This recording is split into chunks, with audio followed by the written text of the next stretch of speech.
வணக்கம். மோசடி ஆவணங்களை ரத்து செய்வதற்கு நீதிமன்றத்தில் வழக்கு தாக்கல் செய்ய ஏதேனும் டைம் லிமிட்டேஷன் இருக்கா? அப்படி டைம் லிமிட்டேஷன் 3 ஆண்டுகள் என்றால் 3 ஆண்டுகள் கழித்து நீதிமன்றத்தில் வழக்கு தாக்கல் செய்ய முடியுமா? அப்படிங்கிறது குறித்து இந்த வீடியோ பார்ப்போம். பொதுவா மோசடி ஆவணம் அப்படின்னாலே, ஒரு ஆள்மாறாட்டம் செஞ்சு பத்திரப்பதிவு செஞ்சதா இருக்கட்டும், அல்லது பக்கத்தில இருக்க இடத்த பத்திரம் பண்ணும்போது நம்மளோட இடத்த சேர்த்து பத்திரம் பண்ணதா இருக்கட்டும், அல்லது நம் சொத்தின் பேர்ல ஒருத்தருக்கு பவர் குடுத்து, பின்ன அந்த பவர் பத்திரத்த ரத்து செஞ்சதுக்கு அப்புறமும் பவர் ஏஜென்ட் ஆனவர் ரத்து செஞ்சத மறைச்சு வேற ஒரு கிரையம் குடுத்ததா இருக்கட்டும், அல்லது தான செட்டில்மெண்ட் ஆவணத்தை எழுதி குடுத்தவரே, எழுதி வாங்குனவரோட நாலேட்ஜ் இல்லாம அத ரத்து செய்ததா இருக்கட்டும், இது எல்லாமே மோசடி ஆவணங்கள் தான். இத நீதிமன்றத்துக்குள்ள வழக்கு நம்ம 3 வருஷத்துக்குள்ள தாக்கல் செய்யணும். எப்பனா அந்த பத்திரப்பதிவு செஞ்சதுலேருந்து 3 வருஷமோ, அல்லது நம்ம நாலேட்ஜுக்கு தெரிஞ்சதுலேருந்து 3 வருஷத்துக்குள்ள வழக்கு தாக்கல் செய்யணும். இப்ப கடந்த 21/5/2024ல மதுரை உயர்நீதிமன்ற கிளையில ஒரு மேல்முறையீட்டு வழக்குல ஒரு அற்புதமான தீர்ப்ப நீதியரசர் விக்டோரியா கௌரி அவர்கள் வழங்கியிருக்காங்க. அந்த வழக்கோட மேல்முறையீட்டு வழக்கோட கீழமை நீதிமன்ற வழக்கின் ஃபேக்ட் என்ன அப்படின்னா, அந்த வழக்கின் வாதி பேர் சையத் அமீனா. பிரதிவாதி 1ஆம் பிரதிவாதி பேர் மன்சூர். இதில 2வது பிரதிவாதியும் ஒருத்தவங்க இருக்காங்க. இந்த 2 பேர் மேல வழக்கு போடுறாங்க. அதில என்ன சொல்றாங்கன்னா, 1ஆம் பிரதிவாதிக்கு என் சொத்தின் பேர்ல நான் பவர் பத்திரமா குடுத்தது மாரி ஒரு போலியான ஒரு ஆவணத்த உருவாக்கி 2ஆம் பிரதிவாதிக்கு கிரையம் குடுத்திருக்காரு. இந்த போலியான ஆவணத்தில என்னோட ஃபோட்டோவ வெப் கேமரால காட்டி இந்த ஆவணப்பதிவு செஞ்சிருக்கு. இது சார் பதிவாளர் உடந்தையா இருக்காரு. ஸோ, அந்த போலியா பதிவு செய்யப்பட்ட பவர் பத்திரத்தின் பேர்ல உருவாக்கப்பட்ட 2ஆம் பிரதிவாதி குடுக்கப்பட்ட கிரை ஆவணத்த செல்லாதுன்னு அறிவிக்க ஒரு 25Dல கோர்ட் ஃபீஸ் கட்டி நல் அண்ட் வாய்ட் கேட்டு ஒரு சூட்ட ஃபைல் பண்றாரு.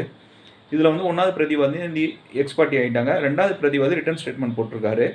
அந்த கீழமை நீதிமன்றம் அந்த வழக்க தள்ளுபடி செஞ்சுறாங்க. என்ன கிரவுண்ட்ஸ்ல தள்ளுபடி செய்றாங்கன்னா, அந்த வழக்குல ஆர்டர் 6 ரூல் 4 படி இவர் மோசடி ஆவணத்த குறித்து தெளிவா எதுவுமே குறிப்பிடல. மோசடி நடந்திருக்கு மட்டும் தான் குறிப்பிட்டிருக்காரு. அப்படி சொல்லி குடுத்திருக்காங்க. மேலும் 2014ல இந்த பவர் பத்திரம் நடந்திருக்கு.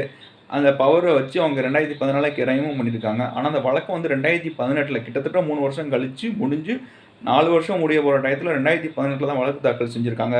ஸோ இந்த வழக்கானது டைம் லிமிட்டேஷன்லயும் அடிபடுது அப்படின்னு சொல்லியிருக்காங்க. மேலும் இந்த பவர் பத்திரத்த நான் எழுதி குடுக்கல அப்படின்னா, ஆர்டர் 26 ரூல் 10Aல சிக்னேச்சர் எக்ஸ்பெர்ட் ஒப்பீனியன் கேட்கறதுக்கு, சிக்னேச்சர மேட்ச் பண்ணி பார்க்கறதுக்கு ஒப்பீனியன் கேட்கறதுக்கு இவர் எந்த விதமான மனுவும் தாக்கல் செய்யல அப்படின்னு சொல்லி கிரவுண்ட்ஸ்ல தள்ளுபடி செஞ்சிருக்காங்க. இப்போ மேல்முறையீட்டு வழக்கு உயர்நீதிமன்ற மதுரை கிளையில வந்தது. அங்க நீதியரசர் இந்த வழக்கானது டைம் லிமிட்டேஷன்ல அடிபடல. ஏன்னா மோசடி பத்திரத்த ரத்து செய்வதற்கு 3 ஆண்டுகள் டைம் லிமிட்டேஷன் என்று எதுவும் கிடையாதுன்னு சொல்லி சில முக்கியமான உச்சநீதிமன்ற தீர்ப்புகளை சுட்டிக்காட்டி ஒரு அற்புதமான தீர்ப்பை வழங்கியிருக்காங்க. மேலும் இதில் அந்த கிரயத்துக்கு மட்டும் தான் நல் அண்ட் வாய்ட் கேட்டிருக்காரு.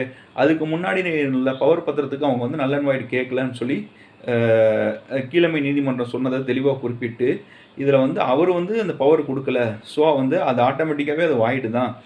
அது அதன் அடிப்படையில உருவாக்கப்பட்ட ஒரு கிரை ஆவணத்த மட்டும் அவர் நல் அண்ட் வாய்ட் கேட்டிருக்காரு. அதனால அவரோட பிரேயர் செல்லுன்னு சொல்லி குறிப்பிட்டிருக்காங்க. பொதுவா பவர் பத்திரம் நாம உருவாக்கி குடுத்திருந்தாங்கன்னா, நம்ம உருவாக்கி குடுத்திருந்தோம் அப்படின்னா, அத ரத்து செய்ய சொல்லி கண்டிப்பா நம்ம கேட்கணும். நம்ம உருவாக்கி குடுக்கல அப்படின்னா, கண்டிப்பா நம்ம செல்லாதுன்னு சொல்லி டிக்ளரேஷனும் நம்ம கண்டிப்பா கேட்கணும். அதுவும் இல்லாம அந்த பவர் பத்திரத்தின் அடிப்படையில தொடர்ச்சியா எத்தனை பத்திரம் செய்யப்பட்டதோ, அதாவது மோசடி பத்திரம் உருவாக்கப்பட்டு, அதன் அடிப்படையில எத்தனை ஆவணங்கள் மறுகை மாற்றப்பட்டு செய்யப்பட்டிருந்தாலும், அத்தனை ஆவணங்களுக்கும் நம்ம நல் அண்ட் வாய்டு கண்டிப்பா கேட்கணும். அதுக்கு எந்த விதமான டைம் லிமிட்டேஷனும் கிடையாது. கடைசியா பண்ணப்பட்ட ஆவணங்கள மட்டும் நம்ம நல் அண்ட் வாய்டு கேட்கக்கூடாது. மோசடி ஆவணங்கள்லேருந்துக்கு அப்புறம் எத்தனை ஆவணங்கள் பதிவு செய்யப்பட்டிருந்தாலும் அனைத்துக்கும் நம்ம நல் அண்ட் வாய்டு கண்டிப்பா கேட்கணும். இப்போ மோசடி ஆவணங்களை ரத்து செய்வதற்கு எவ்விதமான டைம் லிமிட்டேஷனும் இல்ல. நீதிமன்றத்தில் வழக்கு தாக்கல் செய்ய எவ்விதமான டைம் லிமிட்டேஷனும் இல்ல அப்படிங்கிறத நம்ம தெரிஞ்சுக்குவோம். நன்றி.